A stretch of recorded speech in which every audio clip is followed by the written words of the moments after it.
Now I'm going to explain you how to research keyword using Keywordtool.io. So as I showed in my lecture, this is the website of Keywordtool.io. First I'm going to log in into the website. So I have the details in my notepad. I have just copied and pasted all the details in it and I'm logging into the website now.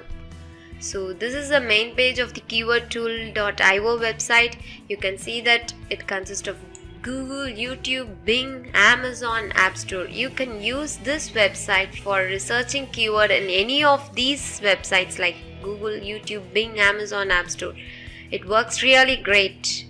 So now I'm going to use Google. So for example, I'm choosing a keyword as iPhone. So you can select any website right here and language from clicking this drop down, but basically google.com has greater traffic. I'm selecting google.com and language is English. You can choose a language and website depending on the country you're targeting. So once you click on the search button, yes, it's loading. You can find the results right here. You can see that there are 1372 unique keywords for the word iPhone. The keyword, search volume, CPC, cost per click values are also included in it. CPC does not have much importance, but if you are using it for AdSense, then you should check your CPC value.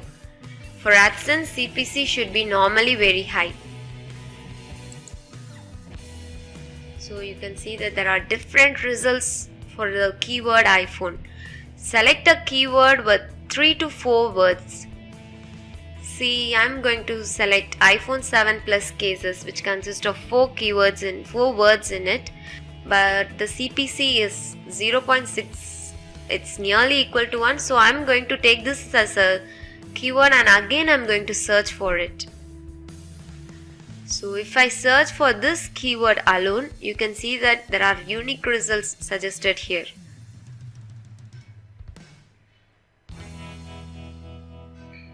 So here you should check what is the search volume. If the search volume is above 1000, then you can use these words as a main keyword. You can use the rest of the words as a long tail keyword. If you are writing articles, then these keywords will definitely help you. So make a note of all the other keywords if you are writing articles, and make sure that your main keyword consists of search volume above 1000. So questions are also equally important, because if you are writing any articles, then you should consider these questions and those articles should be based on the questions that are present here, because Google highly rank your articles if they are based on these questions. So make sure you are taking note of the questions too if you are writing articles. You can also export all the keywords to an Excel sheet.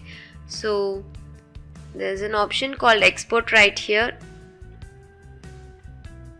If you click on it, it will be automatically downloaded and all the details will be given to you in an Excel format. So I just copied in the notepad because for my reference to my next lecture. So similarly you have the export option for the questions too. Select all the keywords you need, press export all.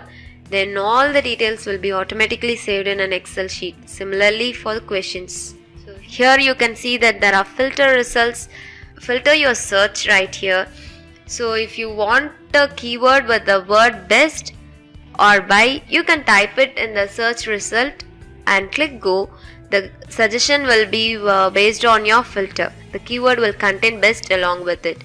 And if you want to search for a keyword with search volume above 1000, you can give it right here. Make sure that clear all the filters when you are applying the filters again and again.